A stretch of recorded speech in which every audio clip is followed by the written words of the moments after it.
పెద్దలు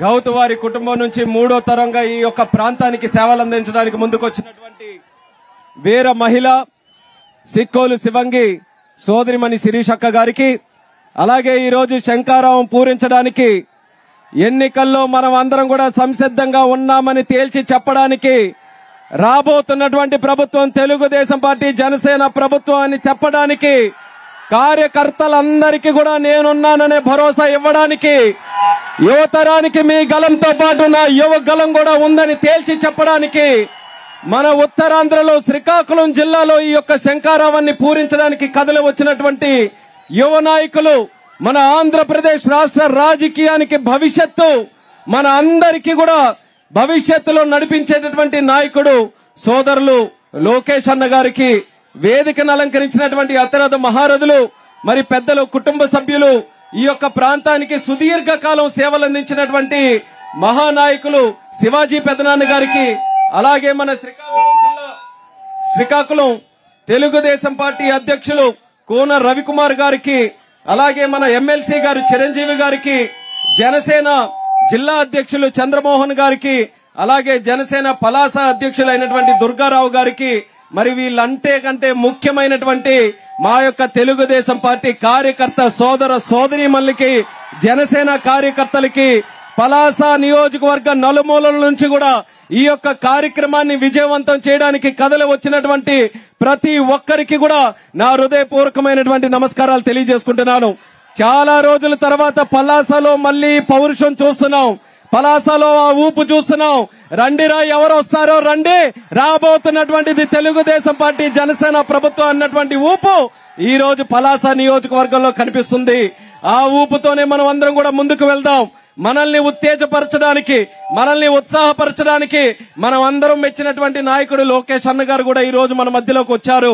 మనం ఆయనకి మాటిద్దాం. రాబోతున్నటువంటి ఎన్నికల్లో తెలుగుదేశం పార్టీని అత్యధికమైనటువంటి మెజారిటీతో పలాసలో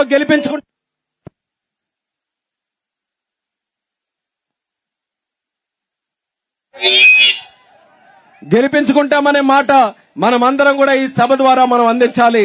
ఎందుకనంటే 5 సంవత్సరాలు ఈ జగన్మోహన్ రెడ్డి గారి పరిపాలనలో ప్రతి ఒక్కరం కూడా మోసపోయాం. ఏ ఒక్కరు కూడా సుఖంగా లేరు. రాష్ట్రాన్ని సర్వనాశనం చేశాడు. ఒక మహిళకు అడిగినా, యువకుడికి అడిగినా, రైతుకు అడిగినా, ఈ రాష్ట్రంలో ఉన్నటువంటి ఏ ఒక్క ఆంధ్రుడికి అడిగినా సరే గట్టిగా చెప్పేటటువంటి మాట, ఈ సైకో పోవాలి, సైకిల్ రావాలి అన్న మాట ప్రతి ఒక్కరు కూడా ఈ రోజు కోడై కూస్తున్నారు. మరి నిజం చేయాల్సినటువంటి బాధ్యత మన మీద ఉందా లేదా అన్నది కార్యకర్తలందరికీ కూడా అడుగుతున్నాను.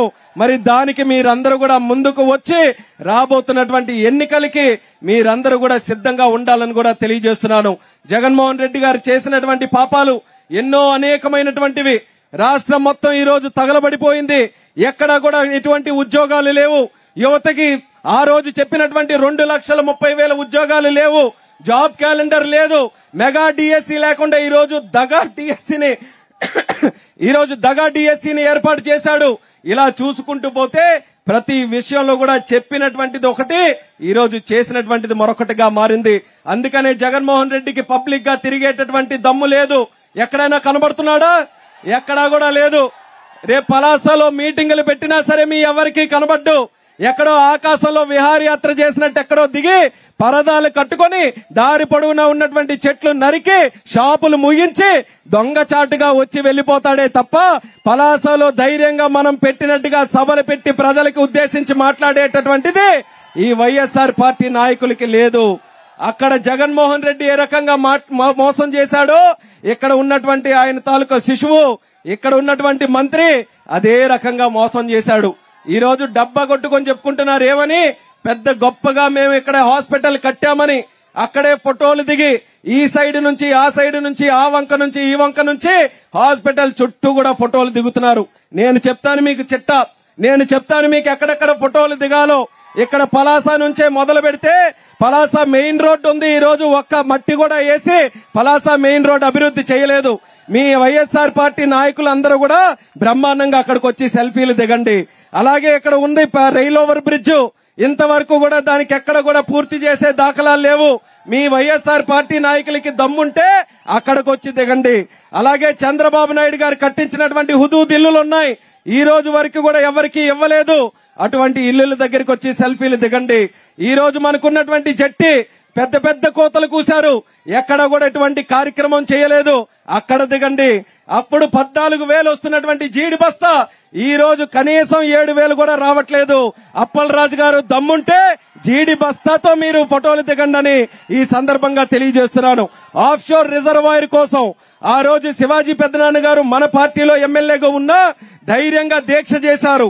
చంద్రబాబు నాయుడు గారి తాలూకా దృష్టిని ఆకట్టుకోవడానికి ఆయనతో ఎన్నో సందర్భాల్లో పోరాటం చేసి మరి 434 కోట్ల రూపాయలు ఆఫ్ షోర్ కి కేటాయించుకున్నటువంటి దమ్ము మన శివాజీ పెద్దనాన్న గారిది, తెలుగుదేశం పార్టీదని తెలియజేస్తున్నాను. ఆ రోజు పనులు కూడా ప్రారంభోత్సవం చేశాం. కానీ ఈ దుర్మార్గులు వచ్చిన తర్వాత ఆఫ్ షోర్ ను కూడా పక్కన పెట్టారు. ఫోటోలు దిగుతున్నారు కదా, ఆఫ్ షోర్ దగ్గరికి వెళ్లి దిగండి. 5 సంవత్సరాలు మీ వైఫల్యాలు ఏవైతే ఉన్నాయో ఇలా వందలు ఉన్నాయి పలాసలో. అలాగే ఇంకా చెప్తాం, ఎక్కడ నల్లబొడ్లూరులో కొండ అయితే లేదు, నల్లబొడ్లూరు ఉంది, అక్కడ దిగాలి సెల్ఫీలు. ఈ రోజు సూదికొండ దగ్గర దిగాలి సెల్ఫీలు, నెమలికొండ దగ్గర దిగాలి సెల్ఫీలు, రామకృష్ణపురంలో కొట్టేసిన భూమిని దగ్గర దిగాలి సెల్ఫీలు. ఇలా అడుగడుగున అవినీతి చేసి పలాస పరువు తీసినటువంటిది ఈ వైఎస్ఆర్ పార్టీ నాయకులనేది కూడా తెలియజేస్తున్నాను. దానికి ఒక ఎంపీగా, ఇక్కడ ప్రాతినిధ్యం వహిస్తున్నటువంటి ఎంపీగా ఎప్పుడు వచ్చి మాట్లాడినా సరే చులకన భావనతో మాట్లాడుతున్నారు. ఏమని మాట్లాడుతున్నారు? స్టీల్ కుర్చీలు ఎంపీ అని. స్టీల్ కుర్చీలు ఎంపీయే కాదు, స్టీల్ కుర్చీల నుంచి స్టీల్ ప్లాంట్ వరకు నేనే ఎంపీననేది కూడా తేల్చి చెప్తున్నాను. ఎప్పుడు ఏ సమస్య వచ్చినా సరే ధైర్యంగా పోరాటం చేస్తున్నాను.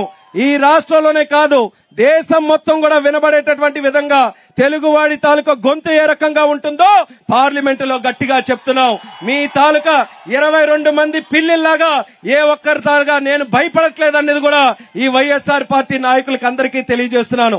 ఒక పార్టీ ఎంపీ, వాళ్ళ పార్టీ ఎంపీలో ఒక్కరి పేరు చెప్పగలరా? ఎవరికి కూడా తెలియదు. కానీ 2-3 మీకు తెలుస్తుంది. బాబాయ్ హత్య ఎవరు చేశారో ఆ ఎంపీ మాత్రం మీ అందరికీ కూడా తెలుస్తుంది. వైజాగ్ లో కిడ్నాప్ అయ్యాడు ఒక ఎంపీ, అదెవరో మీ అందరికీ కూడా తెలుస్తుంది. నగ్నంగా వీడియోలు తీశారు ఒక ఎంపీ, ఆ ఎంపీ ఎవరో మీ అందరికీ తెలుస్తుంది.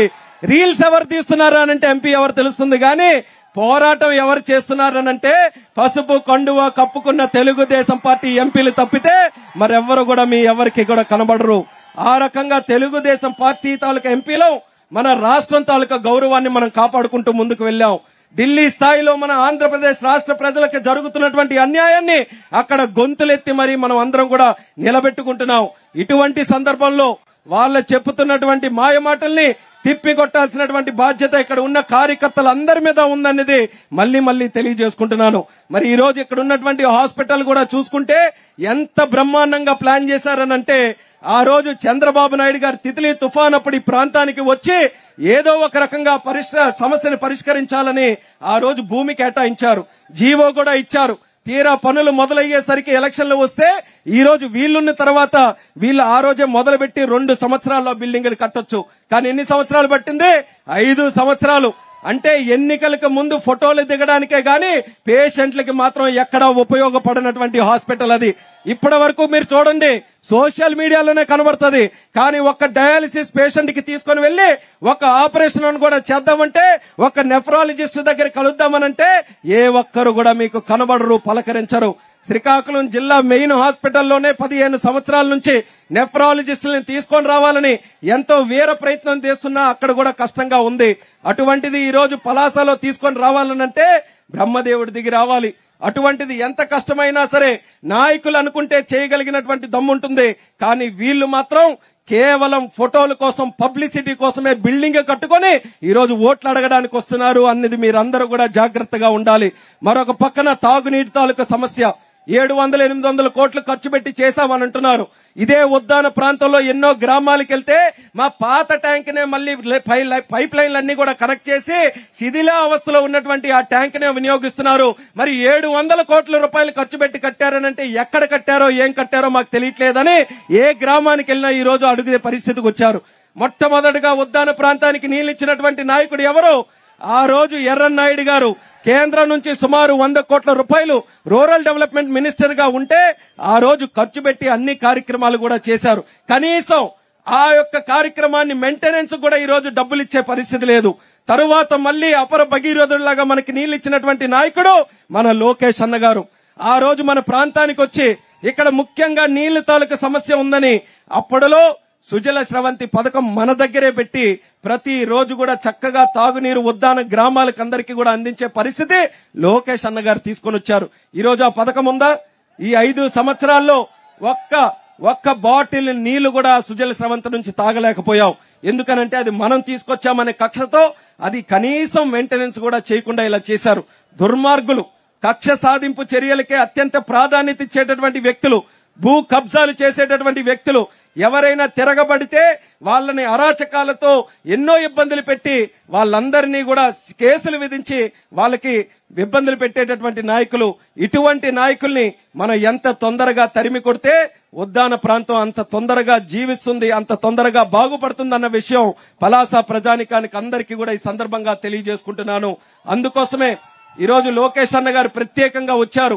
ఆయన ఆ రోజు కూడా మనకి తిత్లీ తుఫాన్ వచ్చినప్పుడు ఆ రోజు వచ్చాడమ్మా జగన్మోహన్ రెడ్డి. ఎవరైనా సరే ఇక్కడే పక్కనే ఉన్నాడు. అప్పుడు విజయనగరం జిల్లాలో తిరుగుతూ ఉంటే ఆ రోజు ఎంత కష్టమమ్మా, ఈ రహదారులు ఇలాగే ఉన్నాయి. ఆ రోజు అంత పెద్ద తుఫాను మన దగ్గరికి వస్తే ఒక ప్రతిపక్ష నాయకుడి కింద రావాల్సినటువంటి కనీస బాధ్యత ఆయన మీద ఉన్నా ఓట్లు వెళ్ళినప్పుడు అడుక్కుందాలే, ఓట్లు వెళ్ళినప్పుడు చూసుకుందాలే, కష్టాల్లో వెళ్ళకపోయినా సరే ఓట్లేస్తారని ఒక ధీమా మీద ఆ రోజు రాలేదు. కానీ చంద్రన్న ఒక ముఖ్యమంత్రిగా ఆయన రావడమే కాదు, మంత్రులందరినీ తీసుకొని వచ్చాడు, ఐఏఎస్ అధికారులందరినీ కూడా తీసుకొని వచ్చాడు. అసలు మన రాష్ట్రం తాలూకా రాజధాని ఆ రోజు అమరావతిలో ఉందా, పలాసలో ఉందా అన్నటువంటి అనుమానం మనందరికీ కూడా కలిగే విధంగా ఇక్కడే 10 రోజులు ఉండి ఆ 10 రోజుల్లో దసరా కూడా వస్తే దసరా కూడా మన పలాస రైల్వే గ్రౌండ్స్ లోనే కుటుంబ సమేతంగా జరుపుకున్నటువంటి మన కుటుంబ సభ్యుడు నారా చంద్రబాబు నాయుడు గారు, అలాగే నారా లోకేష్ గారు వాళ్ళ కుటుంబం అని తెలియజేస్తున్నాను. సర్వస్వం దారపోశారు మన ప్రాంతం కోసం, మనం బాగుండాలని. వాళ్ళందరూ కూడా ఇక్కడ ఈ ప్రాంతంలో ధైర్యం ఇస్తూ అలా తిరిగితే లాస్ట్ కు వచ్చాడయ్యా జగన్మోహన్ రెడ్డి.